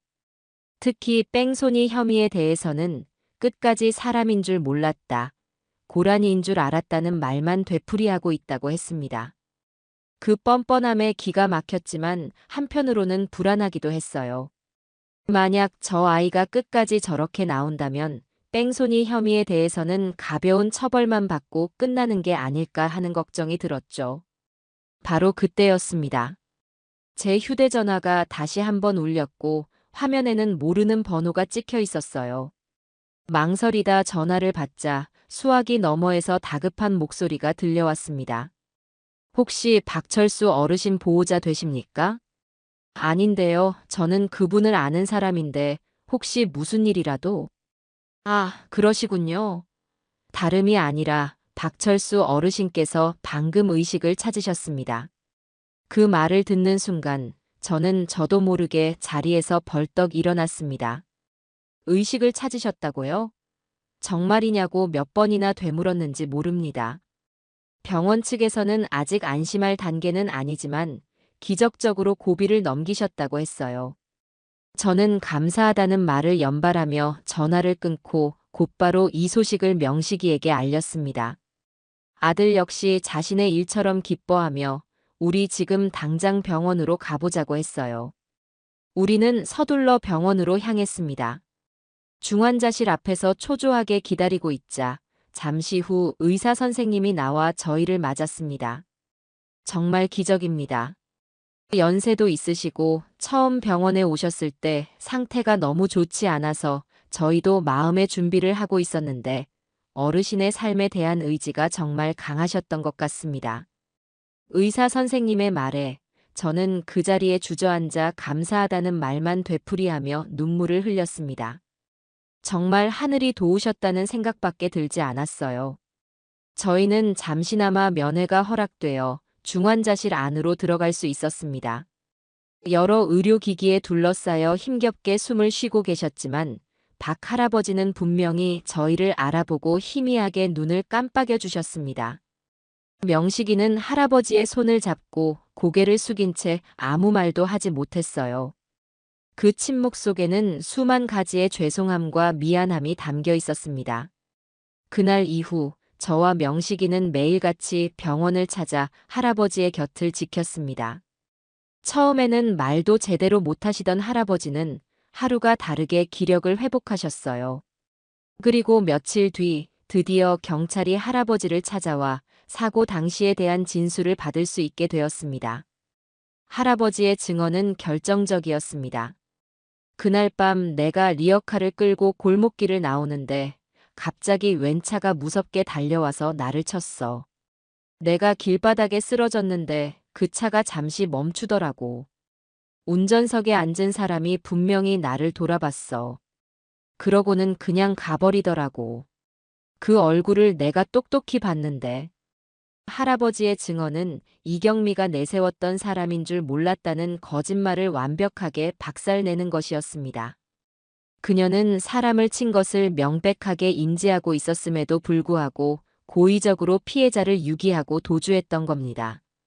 이로써 단순 뺑소니가 아닌 죄질이 훨씬 나쁜 특가법상 도주치상 혐의가 적용될 수 있게 되었어요. 모든 증거가 명백해지자 이경미는 더 이상 버틸 수 없었습니다. 결국 모든 혐의를 인정할 수밖에 없었죠. 이제 남은 것은 법의 심판뿐이었습니다. 모든 것이 제자리를 찾아가는 것 같았지만 제 아들 명식이의 마음속 상처는 아직 아물지 않은 듯 했습니다. 아들은 여전히 밤마다 잠을 설치고 허탈한 표정으로 한숨을 내쉴 때가 많았어요. 저는 아들에게 마지막으로 매듭지어야 할 일이 남아있다는 것을 알고 있었습니다. 어느 날 저녁, 저는 아들에게 조심스럽게 이혼 서류를 내밀었습니다. 명식아, 이제는 정말로 끝내야 할 때다. 너의 인생을 다시 시작하려면 이 족쇄부터 끊어내야 해. 아들은 아무 말 없이 서류를 받아들고 한참을 바라보았습니다. 그리고는 이내 결심한 듯 고개를 끄덕였어요. 네, 어머니. 제가 직접 가서 마무리 짓고 오겠습니다. 다음 날 아들은 변호사와 함께 구치소로 향했습니다. 저는 차마 따라가지 못하고 집에서 초조하게 아들을 기다렸어요. 몇 시간이 지나고 아들이 굳은 표정으로 집으로 돌아왔습니다. 다녀왔습니다. 그래, 어땠느냐? 아들은 잠시 숨을 고르더니 담담하게 이야기를 시작했습니다. 처음에는 제 얼굴을 보더니 기다렸다는 듯이 울면서 매달리더군요. 자기는 정말 저를 사랑했다고 다 공범이 시켜서 어쩔 수 없이 한 일이라고요. 마지막까지 저를 속이려고 했어요. 그래서 너는 뭐라고 했니? 아무 말도 하지 않았습니다. 그냥 이혼 서류를 내밀고 도장 찍으라고만 했어요. 그랬더니 갑자기 표정이 싹 변하더군요. 제게 온갖 욕설과 저주를 퍼부었어요. 돈 한 푼도 못 받을 줄 알라면서 나가서 평생 감옥에서 썩으라면서요. 아들의 이야기를 듣는 제 마음이 아팠지만 한편으로는 다행이라는 생각이 들었습니다. 그 추악한 본 모습을 제 아들이 직접 두 눈으로 확인했으니 이제 더 이상은 그 어떤 미련도 남지 않았을 테니까요. 그리고 저는 이렇게 말해주고 왔어요. 너가 나한테 사기친 돈, 너 때문에 길에 버려졌던 할아버지의 병원비, 그리고 너 때문에 고통받은 모든 사람들의 피눈물. 그거 내가 평생에 걸쳐서 다 갚을 테니 너는 그냥 평생 거기서 너의 죗값이나 치르라고. 다시는 내 인생에 나타나지 말라고요. 아들은 그 말을 끝으로 제 앞에서 참았던 눈물을 터뜨렸습니다. 저는 그런 아들을 말없이 안아주었어요. 괜찮다, 아들아. 정말 잘했다. 너는 너가 할 수 있는 최선을 다한 거야. 이제 모든 것이 정말로 끝났습니다. 지긋지긋했던 악연의 고리를 끊어내고 제 아들은 비로소 다시 자기 자신으로 돌아올 수 있게 된 겁니다. 창밖은 어느덧 짙은 어둠이 내려와 있었지만 제 마음은 오히려 환하게 밝아오는 것만 같았습니다. 이제 우리에게는 새로운 아침을 맞이할 일만 남아 있었습니다. 이경미가 구속되고 모든 범죄 사실이 명백해졌지만 그것이 끝은 아니었습니다. 이제부터는 길고 지루한 법적 절차를 거쳐 그녀가 저지른 죄에 합당한 벌을 받게 하는 과정이 남아 있었죠. 저희는 변호사를 선임하고 재판을 준비하기 시작했습니다. 그 과정은 생각보다 훨씬 더 고되고 지난했습니다. 저희는 피해자로서 그리고 참고인으로서 수없이 경찰서와 검찰청을 오가며 진술을 반복해야 했습니다. 그때마다 그 끔찍했던 기억들을 다시 꺼내야 하는 것은 참으로 고통스러운 일이었어요. 하지만 저와 명식이는 그리고 다른 피해자분들은 서로를 의지하며 꿋꿋하게 버텨냈습니다. 우리가 여기서 지치거나 포기하면 그 아이에게 면죄부를 주는 것이나 다름없다고 생각했으니까요. 그 시간 동안 저희에게는 한 줄기 빛과 같은 일도 있었습니다. 바로 박 할아버지의 회복이었어요. 할아버지께서는 정말 하루가 다르게 좋아지셨습니다. 처음에는 말도 제대로 못하시던 분이 얼마 지나지 않아 농담도 건넬 정도로 기력을 찾으셨죠. 저와 명식이는 거의 매일같이 병원을 찾아 할아버지를 돌봐드렸습니다. 명식이는 마치 자신의 아버지를 모시듯 지극정성으로 할아버지의 식사와 재활 치료를 도왔어요. 처음에는 저희를 어색해하시던 할아버지의 가족분들도 그런 명식이의 진심 어린 모습에 조금씩 마음을 열기 시작했습니다. 어느 날 명식이가 할아버지의 휠체어를 밀며 병원 복도를 산책하고 있을 때였어요. 할아버지께서 처음으로 명식이에게 먼저 말을 거셨습니다. 젊은이. 네, 할아버지. 내가 고맙다는 말을 아직 못했구먼. 자네 어머니랑 자네 덕분에 내가 이렇게 살아났어. 정말 고맙네. 할아버지의 말에 명식이는 그 자리에 멈춰서서 아무 말도 하지 못했습니다. 그리고는 이내 할아버지 앞에 털썩 주저앉아 휠체어를 붙잡고 아이처럼 엉엉 울기 시작했어요. 할아버지 죄송합니다. 정말 죄송합니다. 제가 조금만 더 일찍 알았더라면 할아버지께서 이런 끔찍한 일을 겪지 않으셨을 텐데 정말 죄송합니다. 아들의 울음 섞인 사죄에 할아버지는 주름진 손으로 명식이의 머리를 말없이 쓰다듬어 주셨습니다. 그 모습은 마치 상처 입은 아들을 위로하는 아버지의 모습 같았어요. 그날 이후 명식이는 비로소 길고 길었던 죄책감의 터널에서 조금은 빠져나올 수 있게 된 것 같았습니다. 할아버지의 용서가 제 아들에게는 그 어떤 비싼 약보다도 더 큰 치유제가 되어 주었던 겁니다. 한편 구치소에 수감된 이경미는 마지막까지 발악을 멈추지 않았습니다.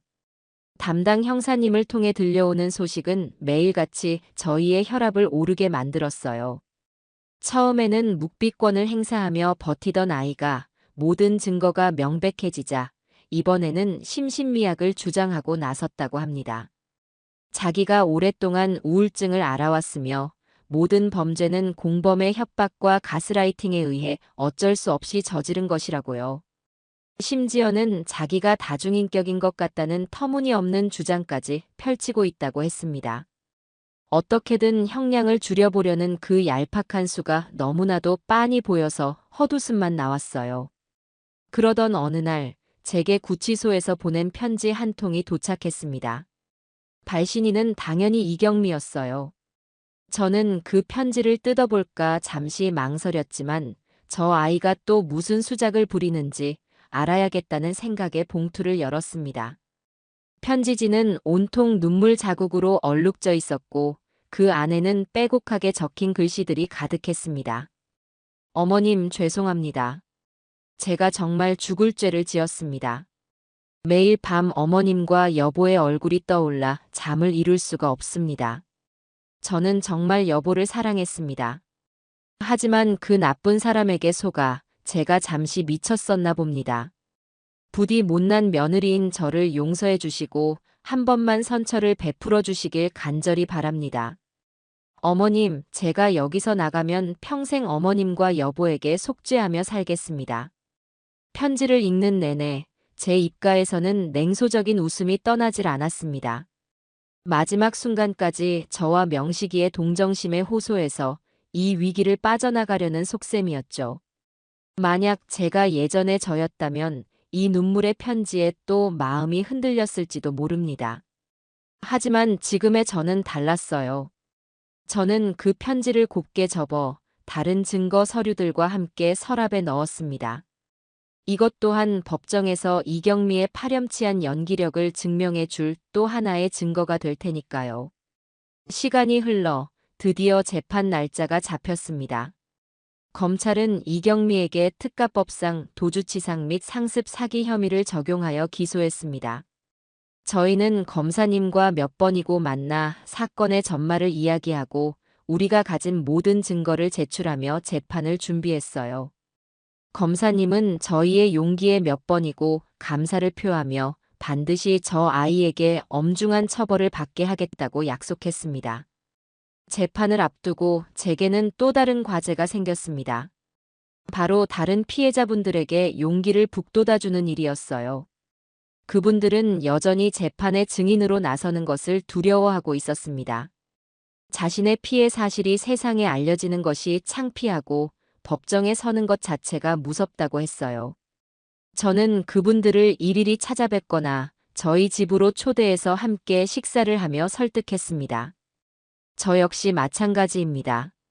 제 아들의 치부가 세상에 드러나는 것이 어미로서 얼마나 가슴 아픈 일인지 몰라요. 하지만 우리가 여기서 침묵하면 저 아이는 분명히 또 다른 거짓말로 법망을 빠져나가려 할 겁니다. 그리고 언젠가 세상에 나와 또 다른 피해자를 만들어내겠죠. 우리가 여기서 그 악연의 고리를 끊어내야만 합니다. 우리 자신을 위해서, 그리고 우리 가족들을 위해서요. 제 진심 어린 설득에 피해자분들은 하나둘씩 용기를 내기 시작했습니다. 우리는 서로의 아픔을 보듬어주고 함께 재판에 나가서 우리가 겪은 모든 진실을 당당하게 증언하기로 약속했어요. 혼자였다면 불가능했을지도 모릅니다. 하지만 함께였기에 우리는 두려움을 이겨내고 정의를 향해 한 걸음 더 나아갈 수 있었습니다. 드디어 첫 재판이 열리는 날 아침이 밝았습니다.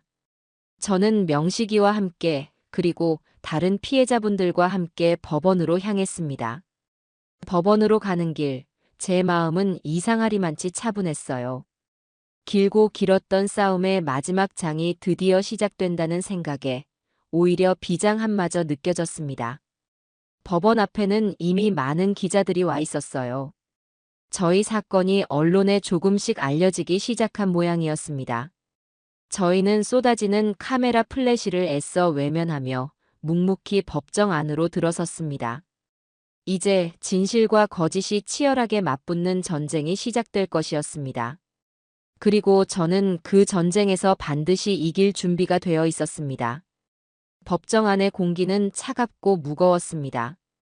방청석에는 저희 외에도 다른 피해자분들과 그 가족들, 그리고 박 할아버지의 아들 내외가 와서 자리를 채우고 있었어요. 모두의 얼굴에는 긴장감과 함께 반드시 진실이 밝혀지기를 바라는 간절함이 서려 있었습니다. 잠시 후 재판부 입장을 알리는 소리와 함께 모두 자리에서 일어났습니다. 판사 세 분이 자리에 앉고 곧이어 피고인석의 문이 열리며 수의를 입은 이경미가 모습을 드러냈습니다. 한동안 보지 못했던 경미의 모습은 제가 알던 그 화려하고 당당했던 모습과는 거리가 멀었어요. 머리는 부스스했고 얼굴은 하얗게 질려 있었죠. 하지만 저는 그 모습이 철저하게 계산된 연기라는 것을 알고 있었습니다. 어떻게든 동정심을 유발해서 재판부에 자신이 얼마나 나약하고 불쌍한 존재인지를 어필하려는 속셈이었죠. 경미는 방청석 쪽을 한번 훑어보더니 저와 명식이와 눈이 마주치자 금세 눈물을 글썽이며 고개를 푹 숙였습니다. 그 가증스러운 모습의 속에서부터 역겨움이 치밀어 올랐어요. 재판이 시작되고 검사님의 모두 진술이 이어졌습니다. 검사님은 차분하지만 힘있는 목소리로 이경미가 저지른 끔찍한 범죄들을 하나하나 열거하기 시작했어요. 치밀하게 계획된 사기 행각, 피해자들의 가정을 파탄낸 파렴치함, 그리고 사람을 치고도 눈 하나 깜짝하지 않고 도주한 비인간적인 행위까지. 검사님의 말이 이어질수록 법정 안의 공기는 분노로 무겁게 가라앉았습니다. 이어서 증인 신문이 시작되었습니다. 가장 먼저 증인석에 선 것은 경미의 공범이었습니다. 그는 자신의 모든 죄를 인정하며 이 모든 범죄의 주범은 이경미였다고 증언했어요. 경미가 어떻게 명식이를 표적으로 삼아 의도적으로 접근했는지, 어떻게 사람들의 신뢰를 얻어 사기를 쳤는지, 그리고 뺑소니 사고 직후에 자신에게 전화해서 사람을 친 것 같다. 하지만 여기서 잡히면 모든 게 끝이니 일단 너부터 피하라고 말했는지까지. 그의 증언은 저희가 알고 있던 진실을 다시 한번 확인시켜 주었습니다. 다음으로는 사기 피해자이신 박 여사님이 증인석에 섰습니다. 박 여사님은 떨리는 목소리였지만 눈물을 참으며 자신이 겪었던 피해 사실을 똑똑히 증언했어요. 경미의 달콤한 말에 속아 평생 모은 돈을 날리고 그 충격으로 남편과도 이혼 위기에 처했다는 그분의 이야기에 방청석 곳곳에서는 탄식이 터져 나왔습니다. 그리고 드디어 제 차례가 되었습니다. 증인석으로 걸어나가는 제 다리가 살짝 떨렸지만 저는 명식이와 눈을 맞추고는 심호흡을 한번 하고 자리에 앉았습니다. 검사님의 질문에 저는 그날 새벽부터 제가 보고 겪은 모든 일들을 최대한 담담하게 그리고 정확하게 증언했습니다.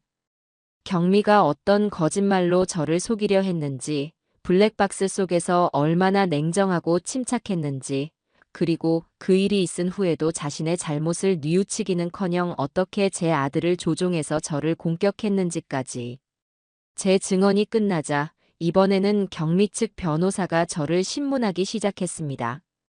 변호사는 아주 교활하고 집요했어요. 그는 어떻게든 저를 아들을 과보호하고 며느리를 미워한 악독한 시어머니로 몰아가려고 애썼습니다. 증인, 며느리인 피고인을 처음부터 마음에 들어 하지 않으셨던 것 맞습니까? 아닙니다.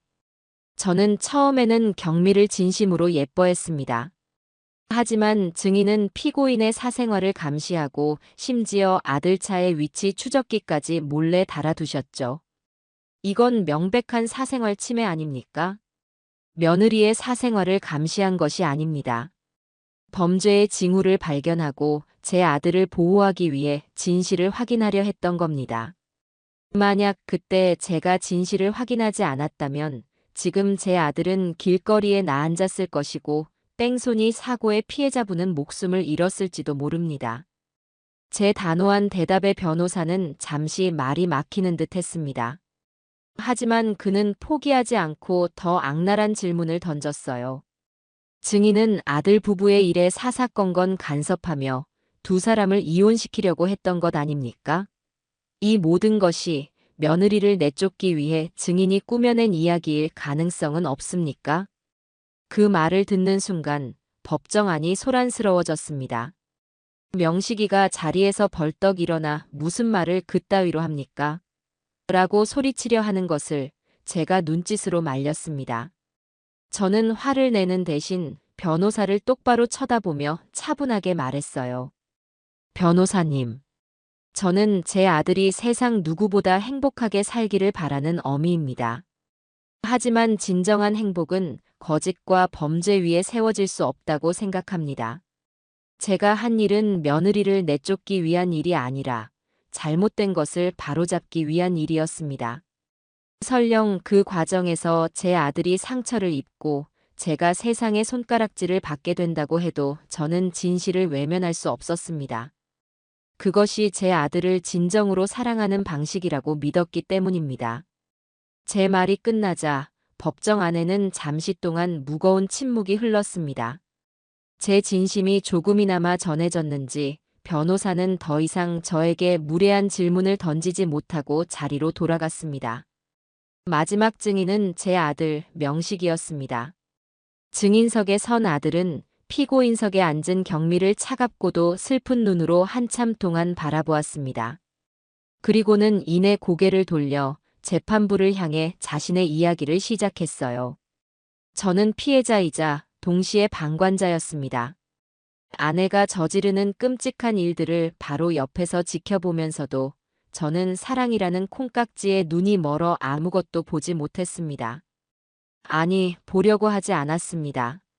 저를 걱정하는 어머니의 진심 어린 충고마저도 그저 잔소리로 치부해버렸습니다.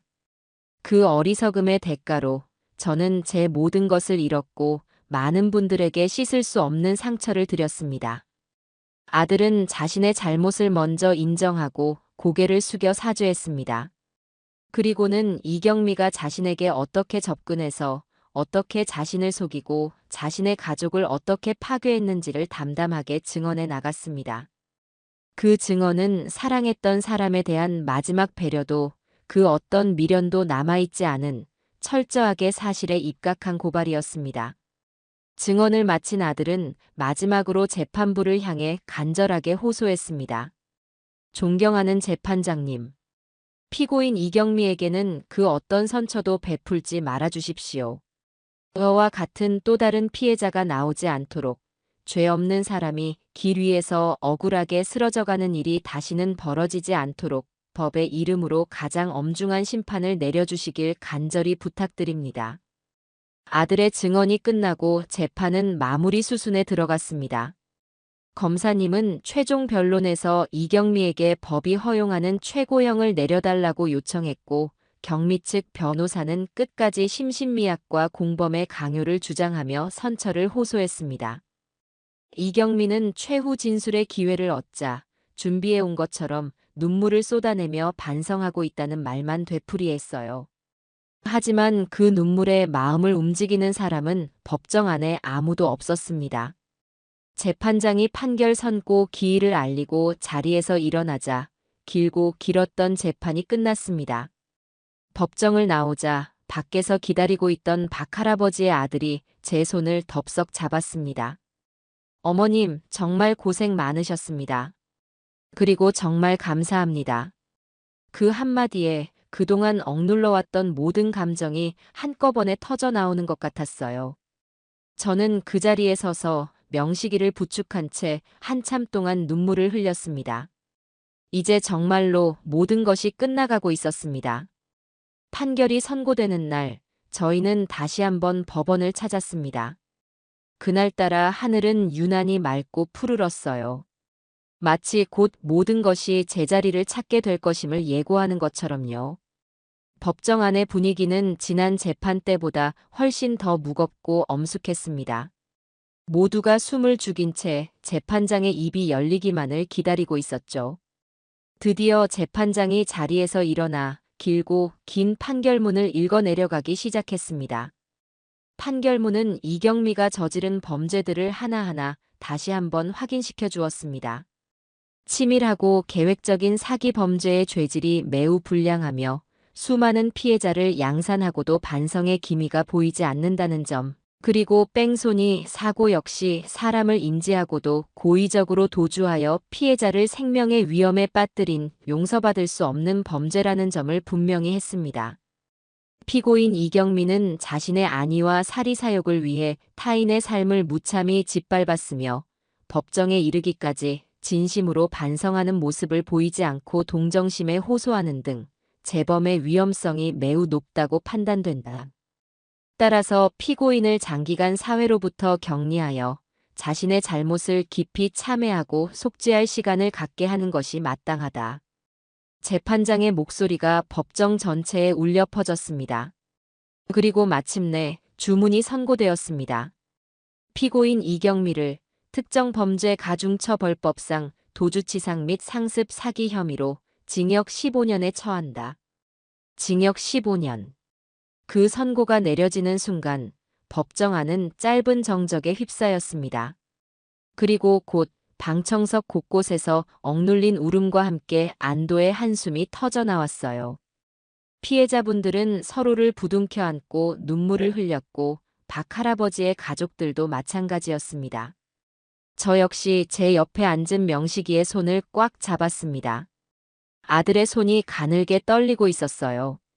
모든 것이 끝났다고 생각한 이경민은 그 자리에서 이성을 잃고 말았습니다. 내가 뭘 잘못했는데. 억울해. 이건 조작이야. 그녀는 교도관들에게 끌려나가면서까지 제게 악에 바친 저주를 퍼부었습니다. 하지만 그 추악한 절규는 이제 그 누구의 마음에도 닿지 못하는 공허한 외침일 뿐이었습니다. 이경미가 끌려나가고 법정 문이 닫히자 비로소 길고 길었던 악몽이 정말로 끝났다는 것을 실감할 수 있었습니다. 법정을 나서자 저희를 기다리고 있던 많은 분들이 다가와 축하와 감사의 인사를 건넸습니다. 박 할아버지의 아들은 제 앞에 깊이 고개를 숙이며 말했어요. 어머님 덕분입니다.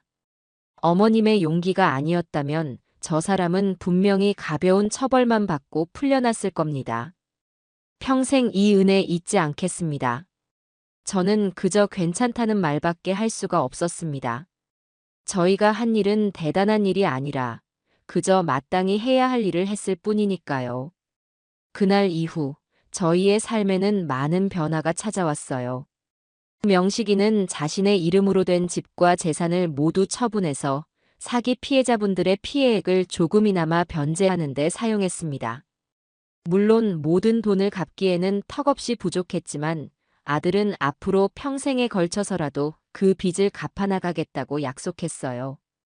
그리고 아들은 모든 것을 처음부터 다시 시작하기로 했습니다.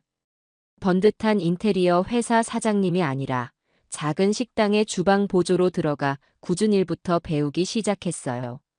저는 그런 아들을 말리지 않았습니다. 땀 흘려 정직하게 돈을 버는 것의 가치를, 그리고 자신의 잘못에 책임을 지는 것이 얼마나 중요한지를 몸으로 배우는 과정이라고 생각했기 때문입니다. 몇 달 후 아들은 그동안 모은 돈과 제가 조금 보태준 돈으로 시장 한 구석에 작은 국밥집을 열었습니다. 명식인의 국밥이라는 소박한 간판을 내건 가게였죠. 가게를 연 첫날 아주 특별한 손님들이 찾아왔습니다. 바로 박 할아버지와 그 가족들, 그리고 사기 피해자였던 박 여사님과 동네 엄마들이었어요. 그분들은 마치 자기 가게가 개업한 것처럼 기뻐하며 앞으로 단골이 되겠다고 약속했습니다. 명식이는 뜨거운 김이 오르는 국밥을 나르며 오랜만에 환하게 웃었습니다. 비록 많은 것을 잃었지만 그보다 더 소중한 사람의 마음을 얻었다는 것을 깨달은 듯 했어요. 시간은 흘러 계절이 2번 바뀌었습니다. 명식이의 국밥집은 진하고 맛있다는 입소문이 나면서 동네의 작은 명소가 되었습니다.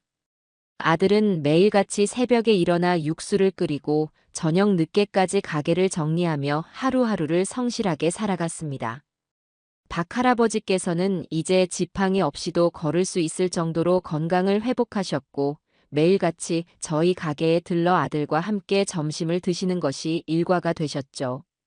어느 맑은 가을날 오후, 저는 가게 일을 마친 아들과 함께 공원을 산책하고 있었습니다. 붉게 물든 단풍잎이 바람에 흩날리는 아주 평화로운 오후였어요. 어머니, 왜 아들? 가끔 그런 생각을 해요. 만약 그때 어머니가 저를 그냥 내버려 두셨다면 저는 지금쯤 어떻게 됐을까 하고요. 아들의 말에 저는 걸음을 멈추고 아들을 바라보았습니다. 아마 저는 지금쯤 모든 것을 잃고 빚더미에 올라앉아 평생 경미를 원망하며 살고 있었겠죠.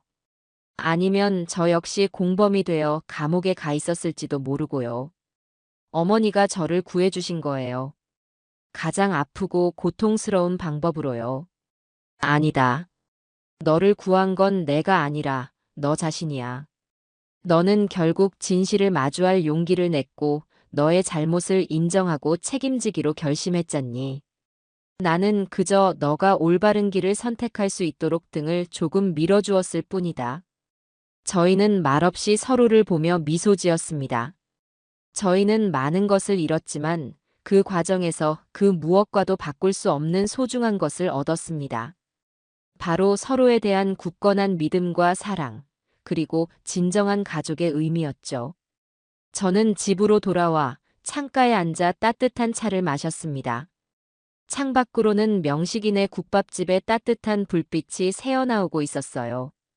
그 불빛을 보고 있자니 마음속 깊은 곳에서부터 따스한 평화가 밀려왔어요.